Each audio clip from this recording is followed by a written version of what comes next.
এমন নির্যাতন তারপর এমন নির্যাতন নিপীড়ন করছে এই বৃদ্ধ বয়সে তাকে দেশান্তরী হতে হয়েছে। আমাদের সম্পাদক মোহাম্মদ রহমানের কথা আপনারা জানেন কি পরিমাণ তার উপর নির্যাতন হয়েছে। দুনিয়ার ইতিহাসে নজিরবিহীন তাকে দেশ কনক সাগরকে দেশ কাছে হয়েছে। কাজী যে একটা নারী সাংবাদিক প্রচুর কম মেধাবী সাংবাদিক কি পরিমাণ তাকে হেনস্থা করেছে আপনারা জানেন, আমরা অনেকে জানি। বাধ্য হয়ে দেশ ত্যাগ করেছে, নোমানকে দেশ ত্যাগ করতে হয়েছে। অনেক সাংবাদিক আজকে দেশ ত্যাগ করতে হয়েছে, সাদেশের দৃশ্য অনেক অবস্থা এমন দাঁড়িয়েছে। আজকে অনেকে সাংবাদিক পেশা ছেড়ে দিচ্ছেন। এই প্রেসিডেন্টের একটা কিছুদিন আগে দলিল দেখিয়েছিল 1 বছরের 86 জন সাংবাদিক পেশা পরিবর্তন করে পিআরওর চাকরি করছেন, বিভিন্ন প্রতিষ্ঠানে চাকরি করছেন। কারণ সত্যটা তারা তুলে ধরতে পারছেন না, নানা ধরনের নিপীড়নের শিকার হচ্ছেন বলেই।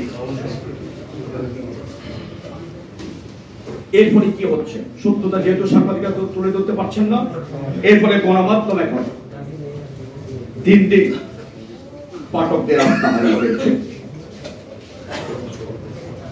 মজার ঘটনা কি জানেন, পাকিস্তানের মতো দেশে সারা বছর মিলে 6 দিন পত্রিকা বন্ধ থাকে। ইন্ডিয়া আনতে বাংলাদেশিদের জন্য 6 দিন একটা বন্ধ করে দিল।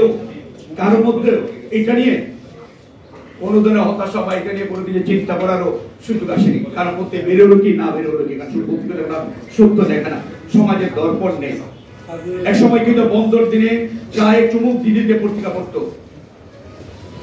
আজকে গণমাধ্যমের দিকে মানুষের যে আস্থা বা সেই নজর, সেই বিশ্বাস নেই।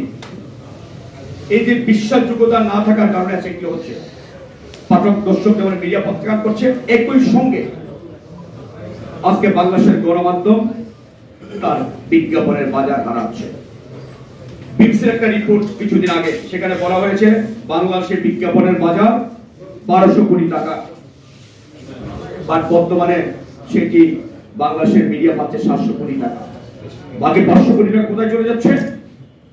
ইন্ডিয়ান টিভি গুলোতে চলে যাচ্ছে, ইউটিউবে চলে যাচ্ছে, ফেসবুকে। এর কারণটা কি? ওরা মনে করছে পত্রিকার এখন আর মানুষ পড়ে না, বিশ্বাসযোগ্যতা এখানে দিয়ে লাভ দেবো না। ইউটিউব আমি যদি ফেসবুকে দিই, ইন্ডিয়ান টিভি দিয়ে শত করে ইন্ডিয়ান টিভি এখন দেখে, আমার বাংলাদেশের টিভি দেখার কারণ আমার বাংলাদেশের টিভিতে সত্যটা তুলে ধরা হয় না বলেই। এগুলো বাস্তবতা। আরেকটি বিষয়, সরকারি বিজ্ঞাপন এখন একটা সরকারের হাতিয়ার হিসাবে পরিণত হয়েছে মিডিয়াকে কবজায় নেওয়ার জন্য। যারা সরকারের সমালোচনা করে, দুর্নীতি অনিয়মের চিত্র তুলে ধরে, দেখবেন তাদেরকে এখন আর বিজ্ঞাপন দেয় না।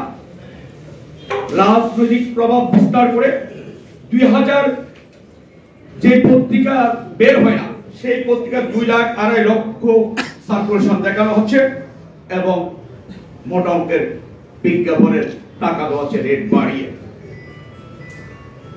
সরকারি হিসাবে 50 সংখ্যায় প্রথম দিকে থাকা, আমি অনেক